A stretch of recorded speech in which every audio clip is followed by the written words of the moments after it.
Hey everybody, my name is Tim and I'm Pick and Choose Resale. I'm a full-time reseller, and one question I get asked when the weather gets cooler is how do you source items when yard sales are dwindling? When yard sales are gone and nobody's setting up, the things I depend upon most are Goodwills and pawn shops, but also private picks. So recently this guy reached out to me saying he has a garage full of about 25-30 totes. His company cleans out estates, different businesses that are liquidate the inventory, and so I came in to buy a bunch of the stuff that he just has been sitting on. And I found some pretty awesome stuff, stuff worth over $100 each, and I paid $200 per tote. So I paid $200 for the yellow one and $200 for the blue one, and also about $50 for those Hot Wheels. I'm actually not sure what the total value is because I was just picking and throwing things in the bin, things I thought that were valuable. So let's just check it out. Pick and Choose Resale. I bought these two totes, each for $200, and this specific tote, I started to fill it mostly with Untuckit shirts. As you can see here, there's several on the bottom. I don't know how many I actually picked up, so that's a question mark for me, but I only paid less than $5 each for those. And on top of here, as you can see, there's a couple Lord of the Rings and board games and other stuff. So we're gonna go ahead and bring everything from these two totes onto the table to showcase everything that I got and see if it's over $450 in value. We're gonna start with stuff that I don't think is as valuable, but I just kind of threw into the totes. These will do pretty well in my toy mall showcases. These are Coca-Cola like vehicles. I might get a few bucks each for these, upwards of maybe 5 to 10 each. So let's just say 20 bucks for everything here. Up next, we have, I'm not sure what these are actually. So these might be miniature Star Wars figures. I'm not sure what it's totally valued at, but I already bought another one from him. That's a whole tote full of these. So we can totally combine them. I'm guessing it's gonna be worth maybe, let's just estimate this at about 15, 20 bucks. So we're at about $40 total here. I honestly did not expect this case to be full of figures of 1983 or 1980s Star Wars figures.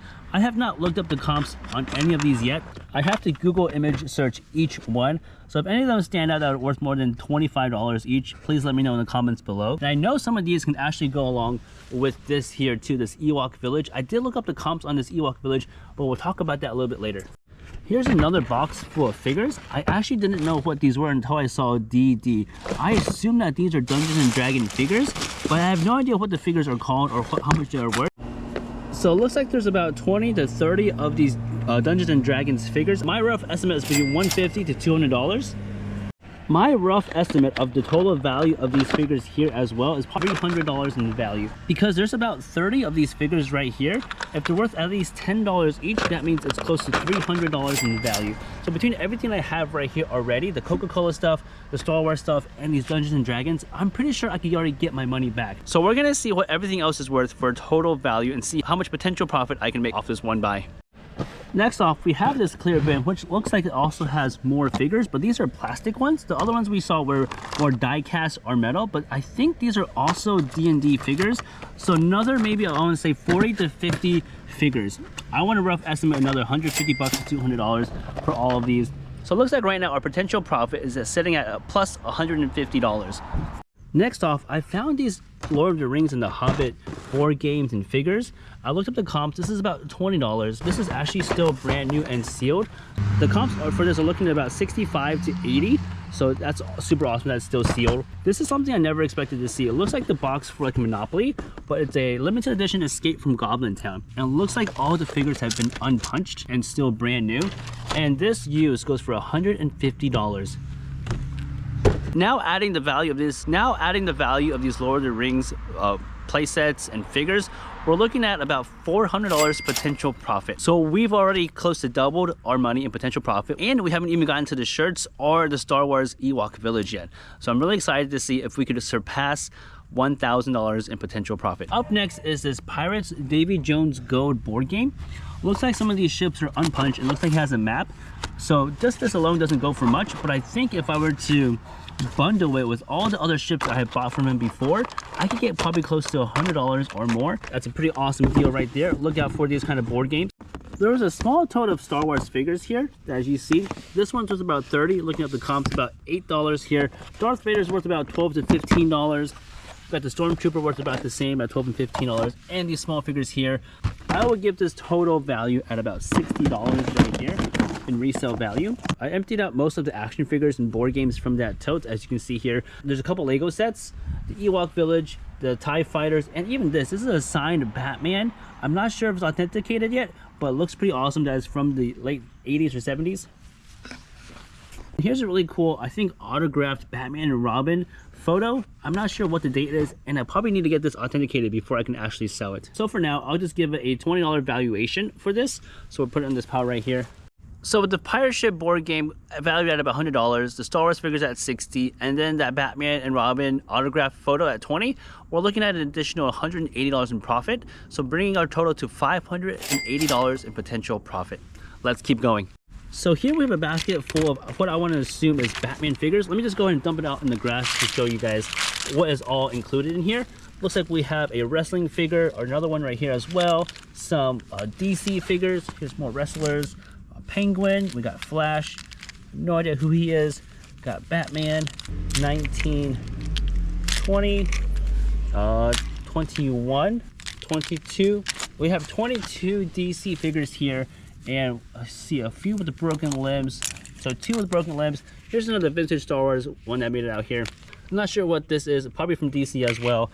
And we have about 5 wrestlers here, so I'm guessing about $25 from here and $25 from here is about $50 in potential profit. I might be undervaluing these, so I need to look up these comps individually.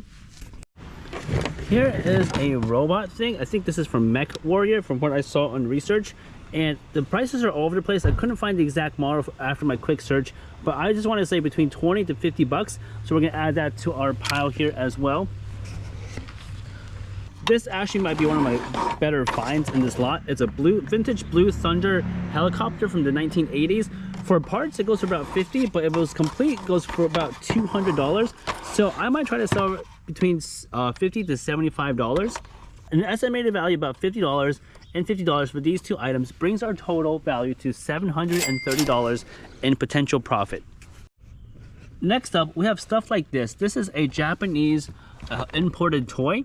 Looks like the previous owner bought a bunch of Japanese toys and somehow it got liquidated in this collection lot. But stuff like this sells pretty slow for me. Looks like it's from Hobby Base, but there's only one listed at $149 and 0 sold comps. So I'm gonna probably price it about $125 just to be competitive to sell this a lot faster. Here's another Lord of the Rings action figure. This only goes for about 10 or 12 bucks, so it's not too much. Probably something I'll throw into my showcase. So now let's talk about Lego. This one actually surprised me a lot because I thought Super Mario Lego sets weren't that expensive, like between $50, maybe upwards of $75. But it seems like this one is one that's been retired, so they no longer make it. The box is heavily damaged, as you can see back here, but its eBay comps are looking at between $120 to $150. I might sell this locally for maybe about 80 to 100 bucks, especially since it's the holiday season, people want this. And this is another Super Mario Lego set. As you can see, the box has been crushed, but it looks like all the bags are still sealed. So this is valued at about 35 bucks. But in this condition, if I could get 20 bucks for it, I'll be pretty happy. And a few more steel Lego sets right here. This is a Lego City ice cream truck. We have another Super Mario piece down here. And it looks like a few loose pieces and a Batman set. So total value, I want to say close to $160 to $180 for everything here. And that brings our total over $1,000. Our total potential profit, $1,015. So that is actually pretty surprising to me. It's gonna take a lot of work to post all these items, but we still have more stuff to go through. And it looks like we have another small bin full of D&D figures. Again, this is going to take me a lot of time to research. I'm all about efficiency, so the easiest way for me would just be to bundle them. Maybe even just do a quick auction, since I'm already making profit on other items. I'm not going to lose much if I just did an auction. Or I might bundle on Facebook Marketplace to see who will give me the best offer. I always tell people to stay curious, especially when you're looking up items. Like this is still brand new and sealed, so even as a sealed product, I assumed it had to be valuable. This is worth about $30 or upwards of $40 brand new sealed, so not bad. So between a valuation of $40 here and $50 for the D&D figures, we're adding another $90 in total, bringing our total to $1,105. Now let's get to the good part. Here we have a near complete Ewok village. It looks like it's got everything except for this one fence that is missing, and I think maybe over here is supposed to have some sort of ball or net that is also missing. But if it was complete, it's worth about $200. But in this condition, I'm gonna rough estimate it, and if I get 100 bucks for it, I'll be pretty happy. We've also got here Jabba the Hutt playset. It looks like it's missing maybe a small figure of some sort to complete it, but if it was complete, it'll be worth $120. So my rough estimate, about $75 for it. This TIE Fighter honestly surprised me as well in terms of its value. It looks like it's valued at about $100. I did not expect that. Honestly, I thought it was missing parts. And even if it's missing parts, it should go for about $60 to $75. Here we've got another Star Wars vehicle. This goes for about $40. And this is just the base to the Hoth station or something. And it goes about 20 to 25 bucks. So with estimates about 100, 100, 100, 40, and 20, this brings our total to $1,465. The rest of these items on this table aren't worth much. This is a PC game, a Star Wars Japanese figure, and this Dangerous 7-piece PC set from Danger Girls. So if we gave this an even $60 in value, it brings our total to $1,525 currently. We're gonna try to go ahead and empty all these other action figures onto the table to see what else there is.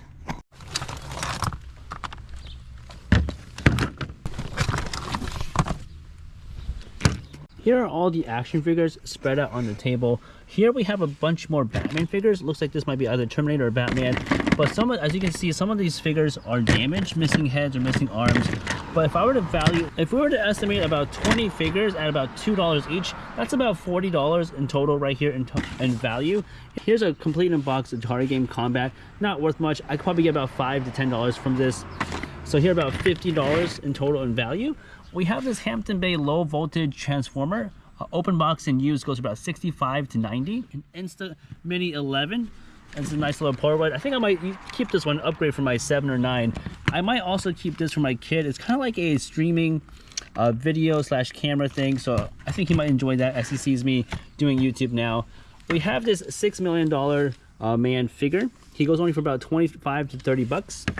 This is a McFarlane Akira motorcycle figure. Goes about 25 bucks. A battle scar or battle damaged Shrek. Looks like he had just fought the dragon. So this one goes for about 20 to 25 bucks as well. This is Blood Axe, a figure, action figure. It goes for about 20. If it had the horse, it goes for about 45 bucks. So if I could get 10 bucks for him, I'll be pretty satisfied. A Danger Girl figure. If it goes about 30 bucks, but if I get 10 bucks, I'll be happy with it. This actually surprised me in terms of its value. It's called Lord of Darkness. It looks like, especially with the sword, it goes for about $50 online. So that's super exciting to see that. And I think this might be the net for the Ewok Village. So we'll go ahead and place that with it. So I'll keep that here on the side. This is super exciting. Right now, after all those figures are calculated with the rough estimated value, we're looking at $1,770 in potential profit. That's not total sales, but the potential profit of what I can sell everything for. So that's pretty exciting. We haven't even touched the clothes. That will be the very last thing that we touch. So let's go and see how many pieces of clothing I picked up. And I'm going to do a rough estimate of $15 each in value. So let's see if we can surpass $2,000 in potential profit off one buy.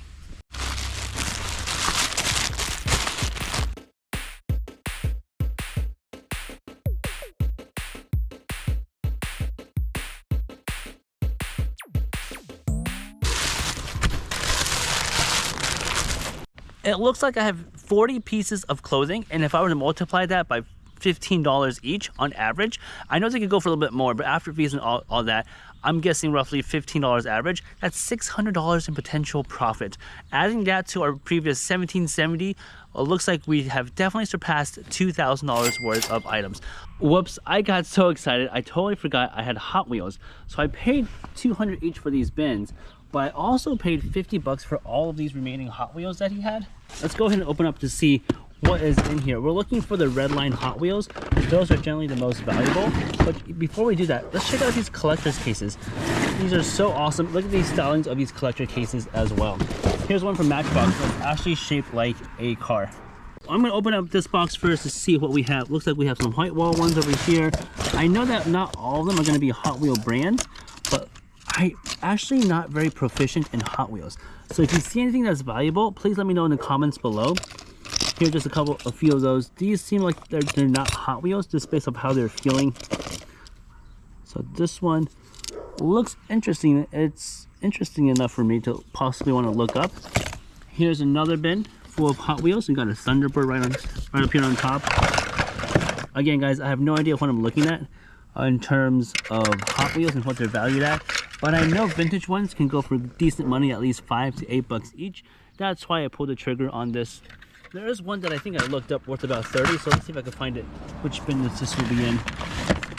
Here is another one. So for most of these, I might either lock them up or put them in my toy mall showcase for a few bucks each. This one looks kind of expensive. It might not be. Again, it's gonna take me a lot of time to scan each one. See, a lot of cleaning to be done as well. I'm pretty sure that's mold, so hold on. I probably should wear gloves, but let's just try to open this up and see what's inside. Here's a 57 Thunderbird. That looks pretty cool. Here's another Hot Bird. I can read it on the bottom at least, and that would definitely help me figure out what they're worth. I don't know how much Matchboxes are worth, but here are more cards on the bottom. Is this from, was it Hazards and Duke? Dukes and Hazard? Alright. It was worth the gamble for me because I'm paying less than 50 cents each, and since they're all mostly vintage ones, it was worth the risk of potentially doubling or tripling my money. But if we can find just one to pay for it, here's the one that I looked up. I think this one's worth about $30 to $50. So this can actually make my money back between all of this right here, and the rest would just be potential profit. Again, here's more of these vintage Jaguar. This one looks pretty cool with the wheels look thicker, so those I think generally are worth more. Correct me if I'm wrong, Hot Wheel guys. I actually have no idea. Look, what is it? The Corgi Jr. is a Joker one. That looks pretty cool. I think there's an 18 one as well somewhere that I might have missed, but that also stood out to me right here. I think this is the one. Anyways, I hope you guys enjoyed seeing all these different Hot Wheels. If I were to value those Hot Wheels at $200 as a flat rate, that would put my potential profit at $2,500. So to answer your question, how do I source when there's no more yard sales? Going to private collections is a way to go, especially for buying bulk items. This will keep me busy for quite a few days, and I definitely might need some help listing all of this stuff. So wish me luck and see how long it takes me to get that $2,000 in potential profit. So if you haven't already, please like and subscribe to our channel, Pick and Choose Resale, to learn more about how to pick and choose things to resell, especially during the season where people are wanting to buy toys, but it's harder to source.